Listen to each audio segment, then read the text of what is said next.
what's good? I'm Real Deal. Today we're going to talk about Irv Gotti. I'm going to preface by saying we're not going to talk about Irv Gotti and his drama and his legal issues and his beefs. We're going to talk about the music because that's what it's about. And if you didn't know by now, Irv Gotti passed away 2 days ago, so RIP to Irv Gotti. And even though he wasn't my favorite music producer, Irv Gotti was a legit music producer. Irv Gotti did have an impact in the hip-hop industry, and that's what we're going to talk about today. One of my favorite fun facts is that Irv Gotti actually discovered and got DMX signed. RIP to DMX. Irv Gotti got his beginnings with Def Jam Music, and as a producer, an executive producer with Def Jam, and as he started getting his reputation, he was actually granted his own label, which he started, and he named Murda Inc. And with Murda Inc., we only need to know two things, and those two things are Ja Rule and Ashanti.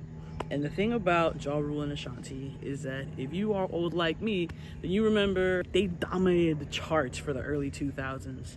And the biggest thing about Irv Gotti that has like the biggest impact in hip hop for me personally as a hip hop listener is that he was one of the first people that introduced and made a hip hop and R&B collab cool. Like he turned it into a hit.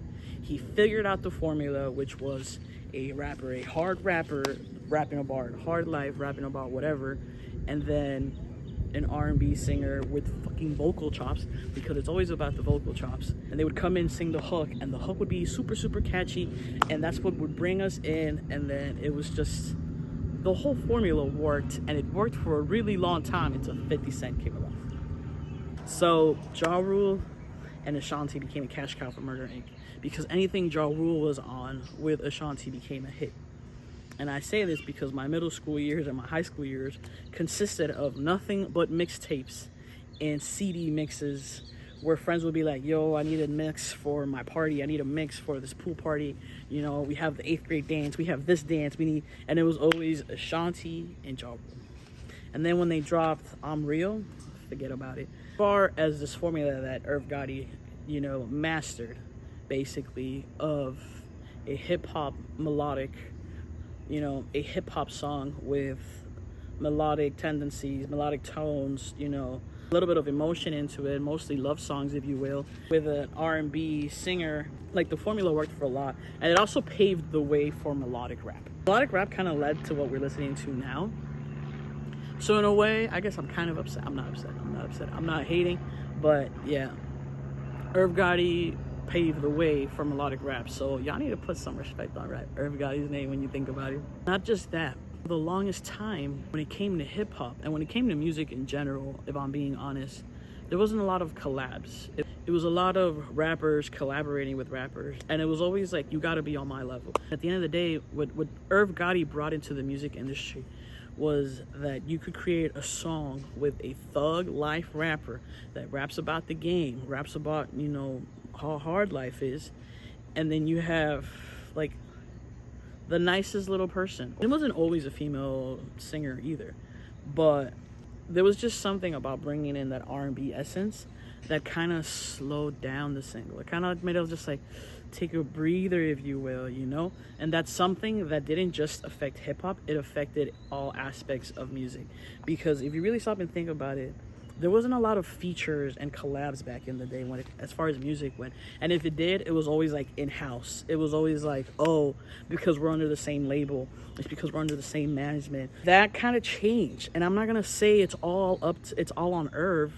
I'm just saying that it was inspired by the collabs that he made popular, which was a rapper with an R&B singer singing the hook. Irv Gotti's discography, if you take a look at it, it's actually pretty extensive.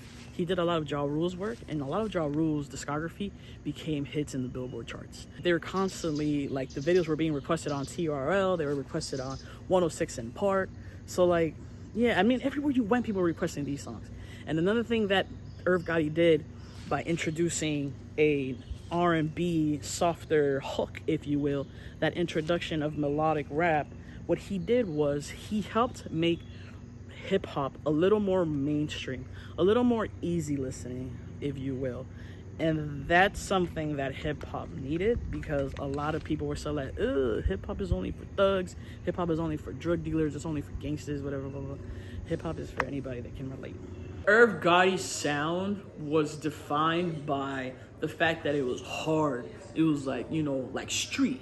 You know what I'm saying? But it was also soft, inviting, and deeply emotional. And that was one thing that I really actually enjoyed about Ja Rule until 50 Cent came in and ruined everything. One thing that I seem to recognize and remember a lot about Irv Gotti's discography, about his music production, his sound, is his bass. And I know this because if y'all listen to my music, you guys know that I struggle with adding bass lines to my music. Now that we talked about Irv Gotti's discography, let's talk about some of my favorite beats, some of my favorite tracks produced by Irv Gotti. And at the top of the list is DMX's What's My Name? What y'all really want?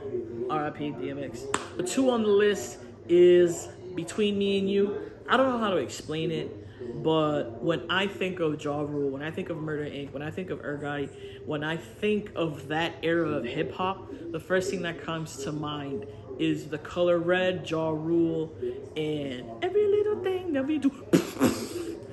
You know, the drums were hard. That's what I'm talking about, like orchestra intense. That beat was so unique, and the fact that he did it was so cool. You know? What's Love by Fat Joe featuring Ashanti. I say this with confidence. It's probably one of my favorite hip hop songs. Probably one of my favorite songs of all time. Like, it's a song that I won't skip. And who can forget about Lloyd and Ja Rule's Kada? You know how I do? I couldn't leave you without making a beat inspired by Irv Gotti's production. So that's what I'm gonna try to do, aka a beat for Ja Rule.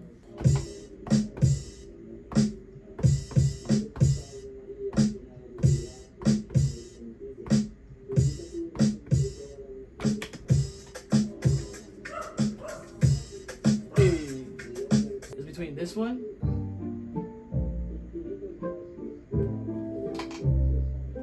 and this one. So now I'm just gonna stack them up against the drum loop, see which one sounds better.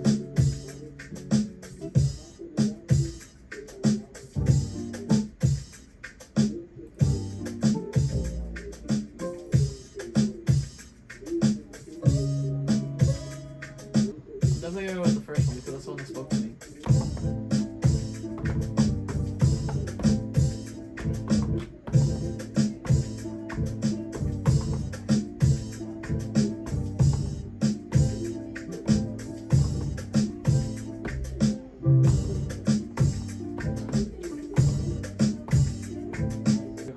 Before I forget,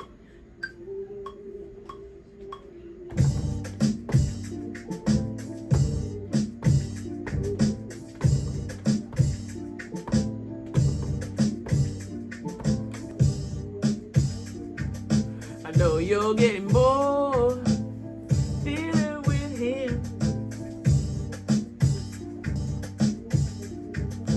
Every little thing that we do. Alright, that's all I got for today. R.I.P. to Irv Gotti. Really did have an impact on hip hop, on music in general. Don't forget to like, comment, subscribe, all that good stuff. And like always, don't sleep on me.